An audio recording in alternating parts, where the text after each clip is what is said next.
네, 여러분 안녕하세요. 소빈한 중국어의 소빈입니다.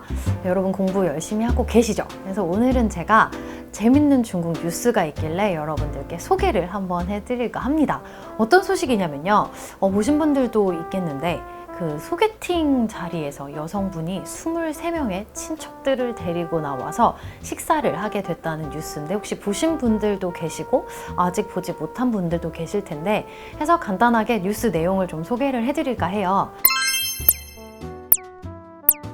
한국 뉴스에는 뭐 저장성 이렇게 나와 있는데, 이게 중국어로는요 쩌지앙이라는 그 동네거든요. 그래서 쩌지앙성 해서 저장성이라는 곳에서 일어난 일인데, 29살의 남성 리우라는 남자가 이제 소개팅을 하게 된 거죠. 이 소개팅이란 단어를 중국어로 시앙친이라고 하거든요. 근데 이 시앙친이라는 단어를 보면 그냥 가볍게 소개팅을 하다의 의미도 있지만, 그 자식들의 부모들끼리 이렇게 소개를 해주는 자리를 시앙친이라는 단어를 쓰기도 해요. 근데 이 뉴스를 제가 중국 사이트에서 좀 자세히 찾아보니까 그냥 사람 이렇게 둘이서 만났던 소개팅이 아니라 그 남자분 쪽 어머니께서 이렇게 자리를 만들었던 소개팅 자리라고 해요. 그래서 그 연락을 하면서 이 리오라는 남성분이 여성분한테 제가 맛있는 저녁 식사를 대접을 하겠다라는 말과 함께 이제 이 남녀가 만나게 됐는데, 이 소개팅 자리에서 여자분께서 23명의 친척들을 데리고 나오는 일이 생깁니다.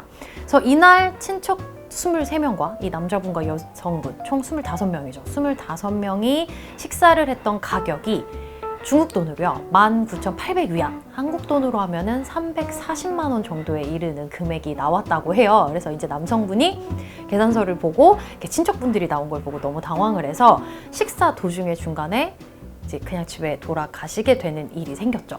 근데 이제 여성분 입장은, 나는 이게 일종의 이 남자의 능력치 또 관대함의 테스트였다. 근데 남자가 그냥 말없이 집에 가서 나는 당황스럽다 라는 말을 했고, 남성분 입장에서는 내가 저녁 식사를 대접을 하겠다는 건 이 여성분이었지, 이렇게 많은 친척들까지 데리고 오고 나는 그 금액을 지불할 수가 없었다 라고 해서 그냥 이렇게 돌아간 걸로 뉴스가 화가 됐더라고요.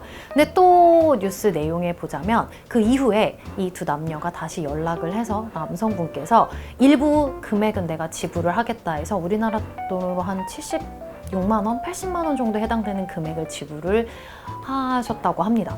그래서 중국 사이트 자체 내에서도 이 뉴스가 나간 이후로 그 중국 사람들끼리 이런 소개팅 자리 식사 금액 지불에 대해서 되게 갑론을박이 많이 이루어졌다고 해요.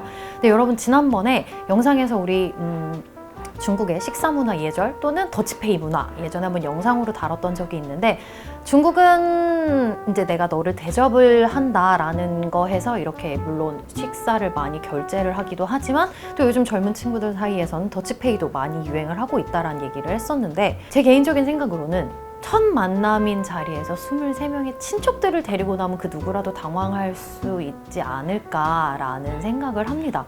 이런 뉴스 역시 여러분들이 어느 정도 난 중국어 실력이 된다 하면은 이 독해를 해보면서도 참 독해 능력이 많이 상승이 될 수가 있거든요. 이왕 내가 독해 공부를 할 거라면 좀 재미있는 소식으로, 그리고 처음부터 아예 어떤 내용인지 모르고 독해를 접근을 하기보다는 대략 이런 내용이구나 알고 독해를 시작을 하면 내용이 좀 더 쉽게 풀릴 수가 있어요. 독해를 이렇게 하는 공부를 하시는 분들을 보면은 예쁘게 독해를 해야 된다는 생각을 하니까 문장 전체에서 이 순서대로 독해를 하시는 게 정확하거든요. 아직까지는 주어, 동사, 목적어로 가야 되는데 뒤에 있는 목적어를 먼저 보고 해석을 이렇게 뒤바꿔서 하다 보니까 문제를 풀거나 얘기를 할 때 오류를 범하는 케이스들이 좀 있더라고요. 그래서 여러분, 이런 뉴스라든지 이런 소식들을 해석을 하실 때는 좀 시간이 걸리더라도 천천히 앞에서부터 해석을 하는 연습을 해보시는 팁 아닌 팁을 좀 알려드리고 싶었습니다. 그래서 여러분, 이 영상 아래요 제가 뉴스 링크를 걸어둘 테니까 필요하신 분들은 뉴스 내용 보시면서 독해 준비 한번 해보시길 바라고요. 독해 얘기가 나온 김에요, 지난번 영상에 어떤 분께서 HSK 개편에 대해서 한번 다뤄달라는 댓글을 달아주셨더라고요. 그래서 바로 다음 편에 HSK 개편에 관련된 얘기를 좀 해볼 테니까 다음 영상도 꼭 기대해 주시길 바라겠습니다. 오늘 내용도 역시 도움이 되셨다면 구독, 좋아요 부탁드리겠습니다. 여러분, 전 지금까지 소빈한 중국어의 소빈이었습니다. 우리 다음 시간에 또 만나요. 바이바이.